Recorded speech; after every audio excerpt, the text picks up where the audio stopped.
Professor, em suas obras, o senhor propõe uma nova conceituação das classes sociais brasileiras, basicamente dividindo-as em elite dos proprietários, a classe média, a classe dos batalhadores e a ralé dos novos escravos. A origem dessas classes reportaria ao colonialismo e à escravidão? A independência política do Brasil, efetuada em 1822, teve consequências sobre a formação dessas classes sociais? Essa questão é ótima, porque, por exemplo, no fundo, você tem que interpretar o Brasil de um outro modo, né? Ou seja, a escravidão jamais tinha sido posto como o tema central do Brasil, né? Quer dizer, Gilberto Freire tem uma análise que é muito interessante, eu acho, você pode aproveitar as ambiguidades dessa análise, foi o que eu procurei fazer, mas o próprio Gilberto diz que o Brasil vem de Portugal, percebe isso?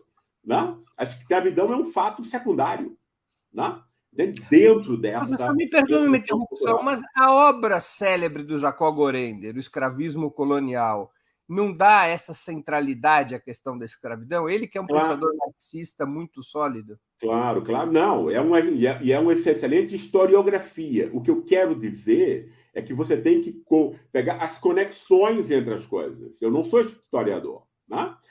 Eu estou montando o quê? Eu estou montando a dinâmica social e como ela vai mudando com o tempo, que é exatamente o que eu estou fazendo no meu trabalho.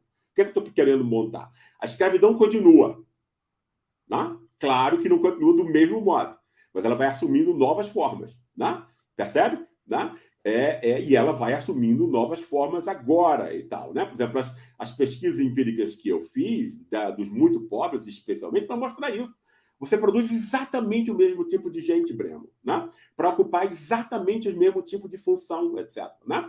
E você vai montar um racismo que é de outro tipo, esse racismo do combate à corrupção, percebe? Para substituir o racismo racial, exatamente do mesmo modo, dizendo que esse povo é a causa da própria pobreza e da própria miséria, percebe? Então não é uma historiografia de você montar lá historicamente como eram as coisas e tal, dentro de tal e tal ponto. É você mostrar o quê?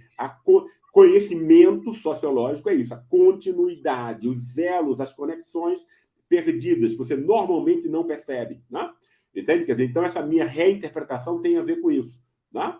Entende? E aí não é só você dizer que a escravidão foi importante, isso é um nome, isso não significa nada. Mas, As de toda pessoas maneira, vão ligar isso a coisas muito distintas na cabeça de cada um, entende? É a feijoada, a capoeira, etc. Você tem que recriar o mundo em pensamento, né? Entende? Quer dizer, pondo ali, né, no lugar de enfim, de uma mentira que foi construída para enganar e distorcer o mundo. de toda maneira, essas quatro formações, essas quatro grandes classes que o senhor identifica nos seus estudos, elas deitam raízes no período colonial e no período da escravidão. A origem dessas formações é do Brasil colonial.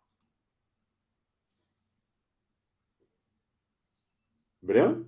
Oi, você congelou? Quer que eu repita Deu a questão? uma paradinha aqui. Eu acho que Eu repito eu a não ouvi questão. o que você disse Perfeito. Não, depois da então, minha essas resposta. quatro formações sociais que o senhor identifica nos seus estudos, a elite dos proprietários, a classe média, os batalhadores, a ralé dos escravos, essas quatro formações, elas deitam raízes no período colonial e no período da escravidão. Elas não são uma invenção do Brasil pós-colonial, elas remetem ao período colonial.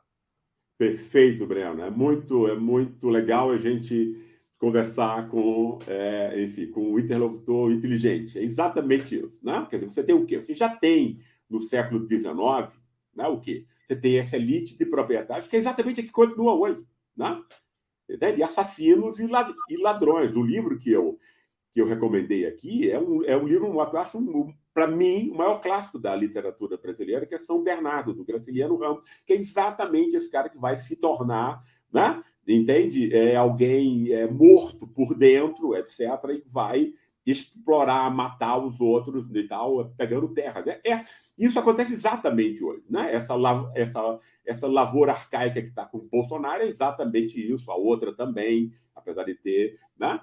E a elite financeira, que é predatória e que cobra um pedágio só pelo assalto que faz à população como um todo. Essa é a nossa elite. Né? Ela não produz, entendeu? Não é uma elite como a elite alemã e tal, entendeu? Onde você tem grandes indústrias, você paga salário decente para os seus trabalhadores. Né? E você tem os escravos, e você tinha o quê? Os homens livres. Os homens livres, né? Em meados do século XIX, já era a porção mais importante. Brancos, ou mestiços, mas quase sempre brancos, e livres. Livres do quê? Livres de tudo. Não tinha lugar na produção, porque não era escravo, nem era senhor. E aí o senhor chamava esses caras para tomar café de vez em quando na cozinha dele. Né? Percebe? E aí esse cara se considerava o quê? Do senhor. Percebe? Então você não vai ter aqui e se sentindo superior. Porque no fundo, Breno, o dado mais importante para você entender o comportamento humano não é a necessidade econômica, até porque ela não existe enquanto tal. A gente pode discutir isso aqui. Né? É a necessidade de reconhecimento, ou seja, nós todos, seres humanos, somos tão frágeis, medo da morte, medo da desaprovação, etc., que a gente precisa de quê? O respeito alheio. Isso vai nos formar, não tem quem fique longe disso. Senão você não vai ter autoestima. Né? Ou seja, e quem não tem autoestima vai para o álcool, vai para não sei o que e tal, não vai trabalhar, não vai conseguir, não vai fazer nada. Esse é o dado principal. Né? Então, o que é que essa elite dava para esse homem livre? Dava uma autoestima de que ele era superior a alguém. Né? Entende? O sistema social hindu foi o sistema social mais estável da história da humanidade. Sistema de castas. Até hoje. Né? Por quê? Porque você criou uma classe de intocáveis, que não só as elites e as classes privilegiadas, mas as classes intermediárias podem se sentir superior. Percebe? Né? Entendeu? Então você vai ter. Foi exatamente isso que a elite fez com a classe média. Né? Entendeu? Quer dizer, a classe média no Brasil nunca desempenhou o papel histórico que ela desempenhou na Europa e nos Estados Unidos. Né?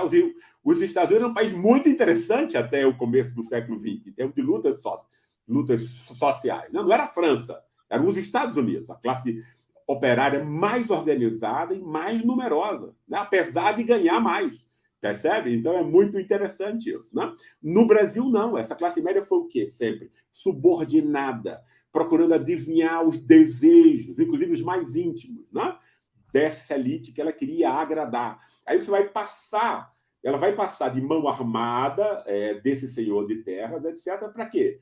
Para o aparelho de Estado, Sérgio Moro, né? Entendeu? O que é que Sérgio Moro faz? Ele antecipa o desejo, né? Entende? Da elite a qual ele quer servir e tal, né? E ele, como branco, com um sobrenome estrangeiro, se considera superior ao povo mestiço e pobre, percebe? Então você tem aí o quê?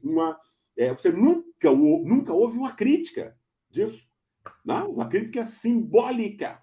Né? Esquerda não pode chegar e pôr um programa econômico alternativo e achar que todo mundo vai compreender isso e tal. Né? Então você tem que disputar a interpretação sobre o mundo. Né? Sem isso, como nós todos somos inteligentes, porque, Breno, a gente pode ser feito de imbecil, mas o ser humano é muito inteligente. Né? Vai ser feito de imbecil se tem uma empresa como a nossa, que distorce o mundo, mente, etc., mas você não tem como ter outro acesso. Né? A informação ela é mediatizada. Né?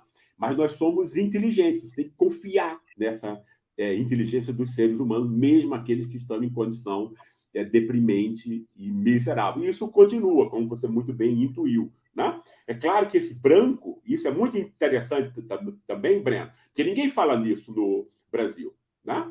E eu fiz entrevistas no interior de São Paulo e em Santa Catarina e no Rio Grande do Sul e tal, que eram estados que estavam longe de mim antes e tal, depois que eu vim para morar para São Paulo, casei com uma paulista e tudo isso, esse horizonte ficou muito mais próximo de mim. Você tem o quê? Você tem os brancos que ascenderam, que é a classe média real, né? A alta classe média, 99% branca, e você tem o quê? Você tem o branco pobre.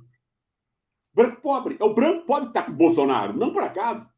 Percebe? Não é quem é o branco pobre, é aquele cara que não teve acesso aos privilégios. Ele foi injustiçado também. Só que ele é branco e ele tem um sobrenome alemão, às vezes, percebe? Então esse cara, esse negócio tá errado. Ele sabe que ele é superior, né? Ele se acha, né? Da sua superioridade, dado o contexto de racismo no Brasil em relação à população mestiça e negra, e diz, eu preciso de mais, né? É o caminhoneiro branco do Bolsonaro, entendeu? Ele não ganha 20, 30 mil, ele ganha 3, 4 mil, tal, está numa vida, entendeu? Um pobre remediado para as condições brasileiras, e ele tem raiva da ciência, da cultura, etc. Claro, porque isso foi sempre usado contra ele.